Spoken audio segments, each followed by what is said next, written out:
Happy May Day to everyone here.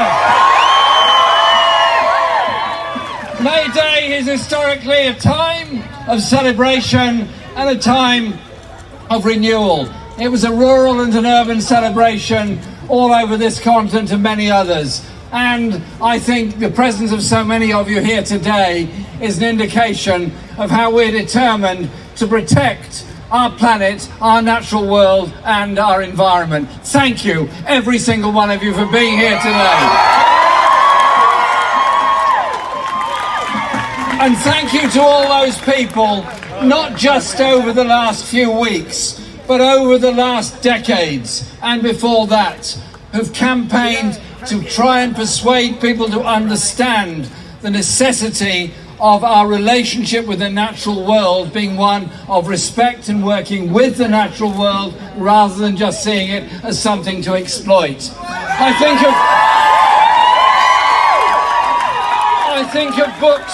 think of books like Silent Spring and many others over many decades that have helped to change and form opinion. But the reality is we are facing a global climate crisis. If the world carries on warming at the rate it is because of the levels of emissions all over the world by 4 degrees centigrade, then we all know what the consequences are. The consequences of loss of natural habitat, the consequences of floods, of unusual and extreme climate weather patterns, and of the destruction of the polar ice caps, and obviously rising sea levels as a result of that.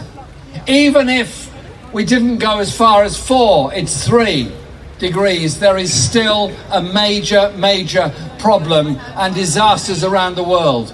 And it's the poorest people in the poorest places, in the poorest parts of the world that suffer the worst from it.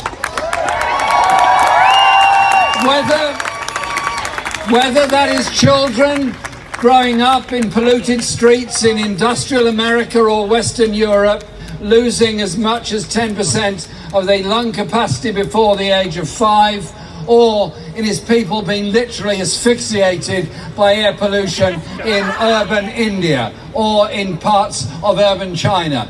It is all of those things and more. Therefore, the urgency of dealing with it is extreme.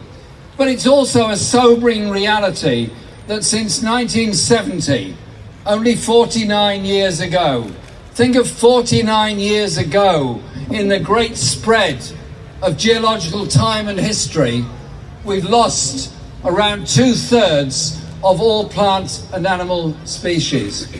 That is a dangerous and sobering thought. With the continued destruction of the natural world and forests and the pollution of our seas, some fish will be extinct without us even knowing what they were called. Some insect life will be destroyed without us ever knowing what it was. These are serious and sobering issues. Therefore, what do we do about it? What do we do about it?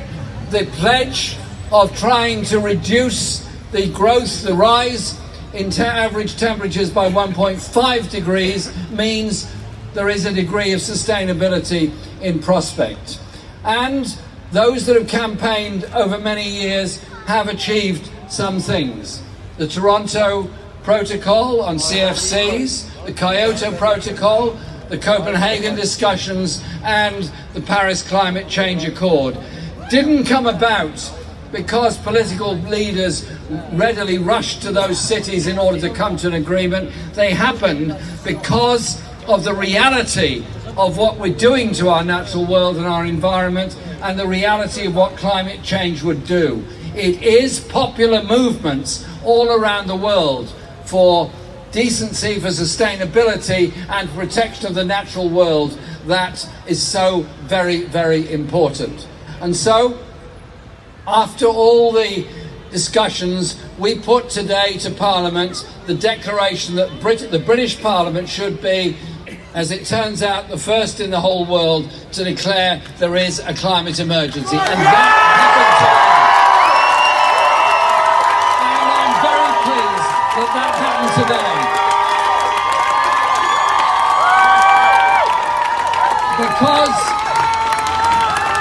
It happened today because Parliament listened to what people were saying and listened to the reality of the protests and the demands being made by predominantly young people. And I have to say, I think it's quite unusual when children in primary schools, students in secondary schools are educating adults into the reality of what science is about and what climate change is about. And so we put a motion to Parliament today, and I'm pleased to say it's been agreed by Parliament, and that we've now declared a climate emergency.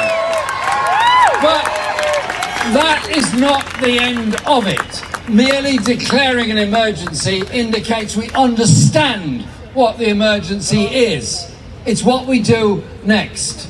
Therefore, it is about a green industrial